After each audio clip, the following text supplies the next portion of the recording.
Bukti lain apa? Walidzalika nassatil Hanabilah. Oleh sebab itu mazhab Hambali memberikan fatwa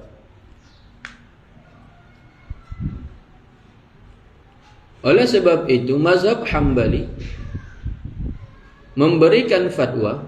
Itu kan kelompok Wahabi itu kan selalu mengatakan kami Hambali, kami pengikut Imam Ahmad bin Hanbal. Mereka mengaku seperti itu. Tapi kenyataannya mereka jauh berbeda. Mereka menyeleweng dari mazhab Hambali. Bahkan mereka mengharamkan apa yang difatwakan oleh mazhab Hambali, Imam Ahmad bin Hanbal. Walidzalika nassatil Hanabilah.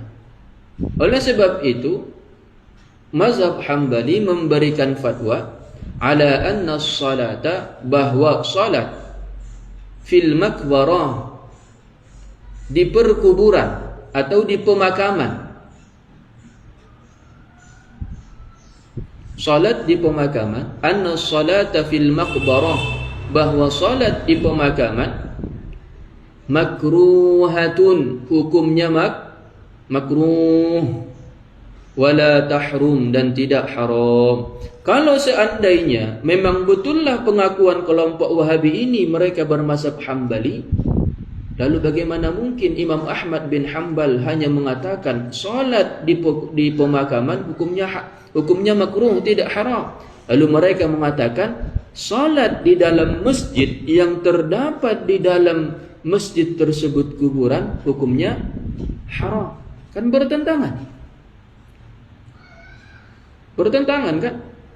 Berarti pengakuan mereka yang mengatakan bahwa kami adalah Hambali adalah pengakuan dusta untuk mengelabui orang awam bahwa mereka telah menyeleweng keluar daripada ahli sunnah wal jamaah.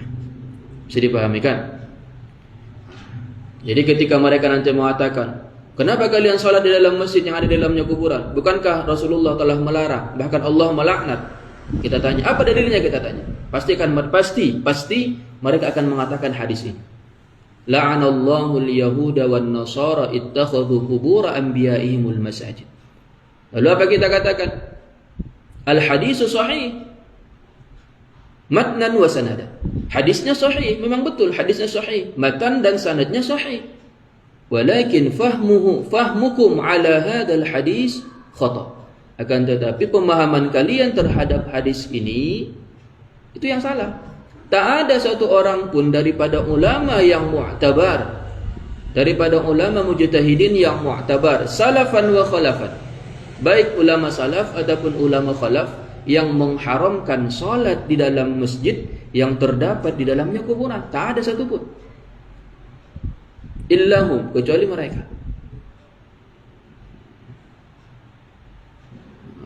Bahkan yang dijelaskan para ulama-ulama fikih, salat di dalam masjid yang terdapat di dalamnya kuburan itu makruh jikalau tak ada hailun bainahu wa bainal qabr. Kalau tidak ada penghalang antara orang yang salat dengan kuburan tersebut. Amma in kana, adapun jikalau ada in kana bainahu wa bainal qabri hail, adapun jikalau ada pembatas antara dirinya dengan kuburan, ada pembatasnya, ada penghalangnya, fala taqrahu sholatu fi, maka tidak makruh salat di dalamnya. Sebagaimana salat di dalam Masjidin Nabawi, di dalamnya ada kuburan Nabi. Kalau seandainya haram, bagaimana mungkin mereka salat di dalam masjid tersebut? Di zaman sekarang ini, kalau dilihat kan mereka yang jadi imam di sana. Lalu kenapa mereka salat di dalam masjid tersebut?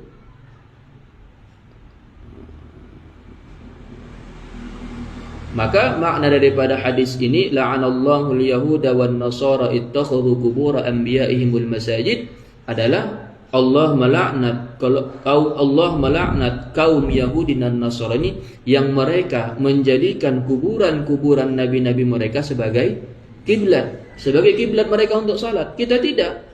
Walaupun ada kuburan di dalam masjid, kita tetap menjadikan kiblat kita adalah Ka'bah. Tak pernah kita menjadikan kuburan yang di dalam masjid itu menjadi kiblat. Tidak. Bisa dipahami kan? Maka kita katakan al-hadisu sahih, hadisnya sahih. Sanadan wa matnan, baik secara sanad ataupun secara matan, hadisnya sahih.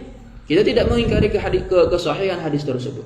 Walakin fahmuhum ala hadzal hadis khata. Akan tetapi pemahaman mereka terhadap hadis yang diriwayatkan oleh Imam Bukhari itu salah, tidak sesuai dengan pemahaman ulama ahli sunnah wal jamaah. Karena tidak ada satu orang pun ulama yang mu'tabar, yang mujtahid, salafan wa khalafan, baik itu salaf ataupun khalaf, yang mengatakan haram secara mutlak salat di dalam masjid yang terdapat di dalamnya kuburan. Bisa dipahami kan? Oke. Ada pertanyaan? Tentang hail ini Ustaz. Itu kalau umpamanya sejadah itu ada Ustaz, itu kan ada tempat sujudnya, batas dari sejadah itu termasuk hail juga atau enggak Ustaz? Enggak. Hail itu harus sesuatu sakhis, sesuatu yang diberdirikan. Kalau sekiranya pulpen gini Ustaz? Tidak bisa. Harus ada ukurannya. Harus ada ukuran tertentu daripada hail tersebut. Itu terlalu pendek itu segitu. Ini kan contohnya batas kita sholat itu kan segini Ustaz. Iya. Kenapa taruh sesuatu yang dia di depan? Iya, yang ditaruh sesuatu yang di depan ini mempunyai panjang tertentu. Kalau di bawah itu panjangnya tidak dikatakan hail. Panjangnya tertentu dan jauhnya dari kita juga tertentu. Disebutkan para ulama dalam kitab-kitab fikih. Sebagaimana ketika qada hajat di padang tandus ataupun di tempat terbuka,